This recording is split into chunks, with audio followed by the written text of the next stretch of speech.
Hi, this is Teresa Peppian coming to you live from the Blackfeet Reservation. Here to talk to you today a little bit about technology and instruction. So, we are fulfilling that requirement in the graduate exit portfolio, the reflection on technology of instruction. I just like to say welcome to the beautiful Blackfeet Indian Reservation. All visitors are welcome.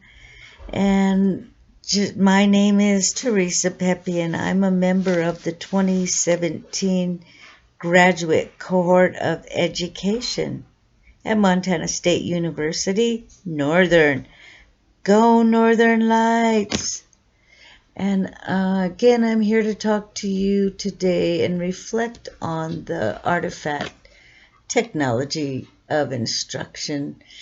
And so, as instructors, information technology has definitely improved our lives. We have instant gratification now, whether it's communication on email or social media, or we're tracking attendance or looking up data for research, using a platform for documentation.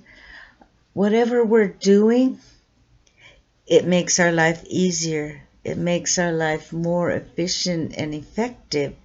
It's a wonderful tool that makes life easier as long as it's not overused. And so we now have the world at our fingertips as we progress into the world of information technology, the information highway, and we have a process that works well when we assess what we're doing first, creating our goals and objectives. We make a plan with those goals and objectives in mind, and we come up with some interventions or some ways to implement our plan. And then we always evaluate. We know that evaluating after every implementation improves us, and we're only getting better, and we want to improve and get better. And so evaluation is a very important process.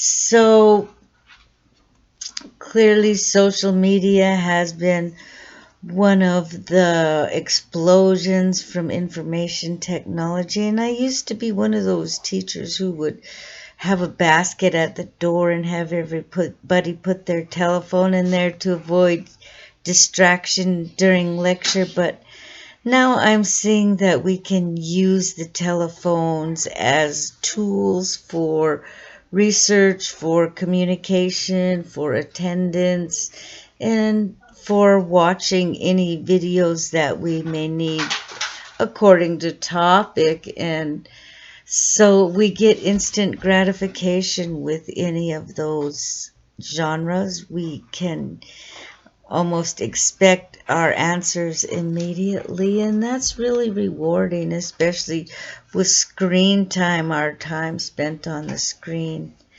One thing as instructors, we keep our students safe, so we're teaching them discipline and self-control while they're on the web. And we're teaching them how to make good choices, how to problem solve, and how to maneuver around to the websites that are important to what their tasks. So if it is research going to a university or a specific database where we know all that information is backed by research. So students are now able to use their phones in the classroom for many, many things. And so it's a very rich and powerful tool that can control a classroom, control a town, a city, the world, the electricity. And sometimes it's kind of interesting that it could be at the click of a button. And we know that there is data out there that talks about past civilizations who have destroyed themselves via technology because of greed and lust. And so we're always keeping that in mind with information technology. As I mentioned before, we have to have specific goals and objectives while online, and that helps us create classroom protocol. If we're out there on the information highway surfing the World Wide Web, we're out there globally. So we are creating policy and procedure as we go along, and we are following guidelines. And that part of those guidelines as instructors includes teaching our learners to choose outcomes. We know that Paul and Elder taught us how to critical think, but they also taught us that we can choose outcomes of kindness and compassion every time. And that's a good feeling to know that we can have positive outcomes with every interaction. Because remember, the information highway is a two-way street. It's just not us behind a computer talking, but other people, live people, are involved as well. So we avoid propaganda while we're online. We avoid conspiracies, exploitation, control, lies, stealing information, coveting technology, hoarding any information, money, or technology, spreading any false beliefs. But we can use the information technology as instructors to get our word out there, to disseminate information, to get involved globally in global schools and teach them about other cultures and other ways of doing things. And so I like to use information technology to get the word of God out there, which are all positive precepts, and doing this for the greater good of mankind. Yes, we are keeping in mind that our work is always for the greater good of mankind and not just for ourselves. So we want to remember that technology in the classroom saves us time as instructors and makes life more efficient and effective, which is part of government policy, efficiency and effectiveness. And that's a reachable goal. And so when we, as instructors, get online, we are remembering and teaching our learners about access, different access ways to access that fit our need. And I've found that I don't need a telephone with me at all times. I only need access on my laptop. So I found the laptop is the best device for me, and I choose the laptop and not the portable phone. And sometimes it can create distraction or confusion, and so not all people have access. They have to go to public libraries to use their device or to use their access to internet. And so we think that once we find access and we get on a device, and we think about things like plagiarism, where we give credit where credit is due to the author, and that's with words, thoughts, and ideas that we may utilize. And we think about privacy.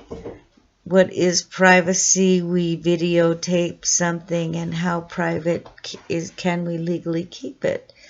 If it's a crime or something that we think belongs to us but may not.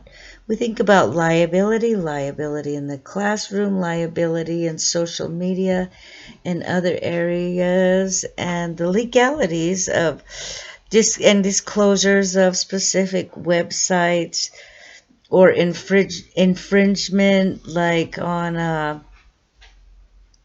on somebody's design. And so these are all legal, ethical, and moral issues that instructors have to think about. We are avoiding the unethical and immoral practices, and we're teaching our learners to avoid those as well. We think about propaganda, and it's just a waste of time, so we might as well avoid that. So, in summary, information technology evolves around people, and people evolve around information technology. We have to keep in mind that when we're online, we're working for the greater good of mankind. We do have specific goals and objectives before we get on, and we assess, plan, implement, and evaluate. We are always improving. A good feeling, everyone, is that we're only getting better. And so we are working to become critical thinkers, as Paul and Elder suggest, and everyone is included in information technology, and everybody needs to know the positives and negatives that go along with information technology. We will avoid exploitation, and so we choose those outcomes, and everything we do, it's a process. We use the process that we've learned, and we do have the power to support instruction and other teachers, students, and administration while we're online. And so remembering to instill in our teachers the values about plagiarism, privacy, and legal issues. And also, one last thing I'd like to add is how some cultures have problems with Western beliefs like owning words, thoughts, ideas, air, water, and earth. We understand that that belongs to everybody and that we're all free to have those things. And so some concepts that have been around for time immemorial cannot be new or claimed as original. So the indigenous people do struggle with those issues, but since it's dominant in Western culture, we strive to follow those laws. And so thank you for the opportunity to talk about technology of instruction and to reflect on those artifacts in that cell. And have a good day, and God bless us all, one and all.